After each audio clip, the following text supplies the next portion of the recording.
अरबाब अज़ा, जैसा कि मुसलसल हम आपके रूबरू मुहर्रम के उन्वान से अपना बयान जारी रखे हुए हैं, उसकी अगली किस्त लेकर हाजिर हुए हैं। मेरे सीधी तरफ उनर की अहले सादात से सैयद कैसर रिजवी साहब जो सीनियर ज़ाकिर अहले बैत हैं। मेरे बाई तरफ उनर की अहले सादात से सैयद अलहाज कमर अली रिजवी साहब मौजूद हैं जो हज़रत इमाम हुसैन को अपना खराज अक़ीदत और पुरसा पेश कर रहे हैं। मेरी मुराद है जनाब सैयद कैसर रिजवी साहब से कि वो आएँ और अपने खराज अक़ीदत पेश करें। मुहर्रम एक ऐसा महीना है जो हर आवाम उसको अच्छी तरह जानता है। इसमें हम हज़रत इमाम हुसैन की याद, शहादत की याद मनाते हैं। हमारे हिंदुस्तान की आज़ादारी और पूरी दुनिया की आज़ादारी में एक बहुत बड़ा फ़र्क है। हर जगह आज़ादारी सिर्फ एक कौम मनाती है, लेकिन हिंदुस्तान वो सरज़मीन है कि जहाँ पर शिया, सुन्नी, सिख, ईसाई, हिंदू सब इसका ज़िक्र इमाम हुसैन का शहादत की याद मनाते हैं।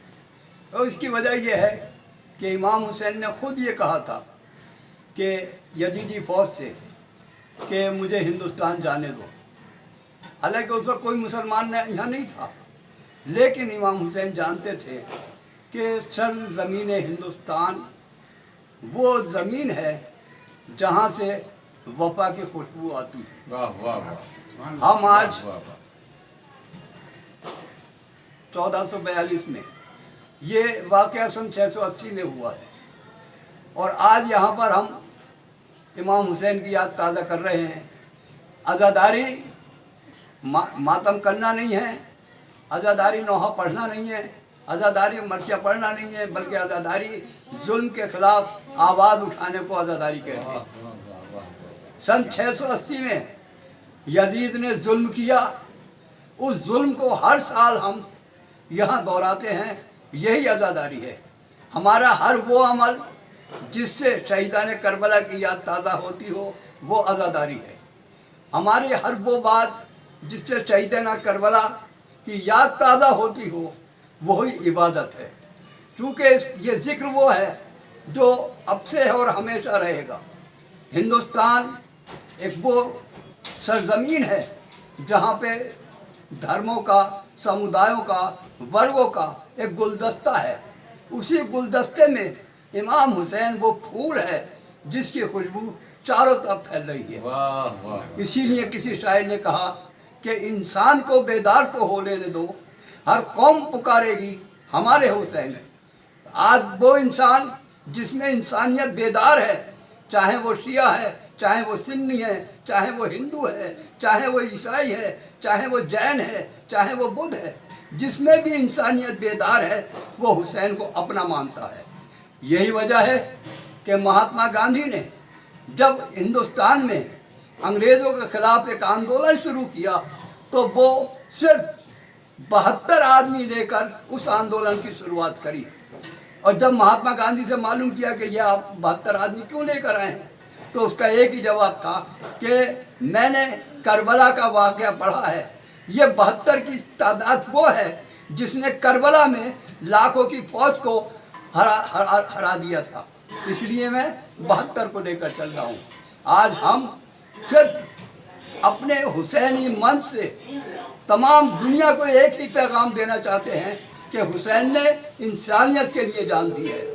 क्योंकि आजकल महामारी फैली हुई है, कोविड-19 फैला हुआ है, जिसकी वजह से कुछ पाबंदी, कुछ बंदिशें हैं, लेकिन हम उसका एहतराम इसलिए करते हैं कि जिस इंसानियत को बचाने के लिए हुसैन ने कुर्बानी दी है, उसी इंसानियत को बचाने के लिए आज हम घरों में बैठकर हुसैन हुसैन कर रहे हैं।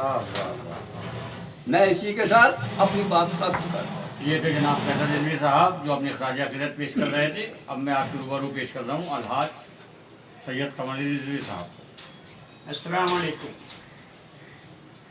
अक्सर व बेशतर ये कहा जाता है कि इमाम हुसैन ने जो अपनी इस अजीम कुर्बानी को पेश किया और अपने अंसार की कुर्बानी को पेश किया, उसका मकसद तहफ़्फ़ुज़ नमाज था। मैं इस बात से राज़ी नहीं। तहफ़्फ़ुज़ नमाज इमाम हुसैन का मकसद नहीं था।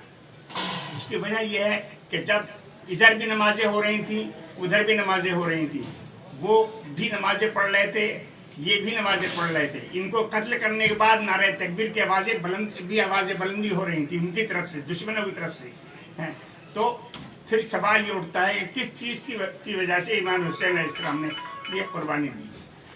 आपको याद होगा कि जब वहाँ से चले हैं मदीने से, एक ही जुमला इस्तेमाल किया है कि मैं आज उम्मत जद की इस्लाह के लिए जा रहा हूँ।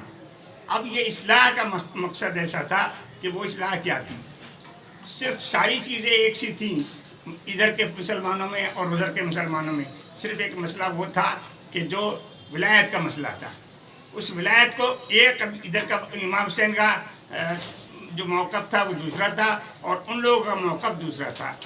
और आज दुनिया ने ये मंजूर कर लिया कि वो लोग गलत थे, ये लोग सही थे। इसका मतलब ये हो निकलता है कि इमाम हुसैन जिनके तसव्वुर में जो विलायत का तसव्वुर था वो सही था और बाकी लोगों के तसव्वुर सही था। बस इसी के साथ मैं अपनी तकरीर करता हूँ। वालेकुम।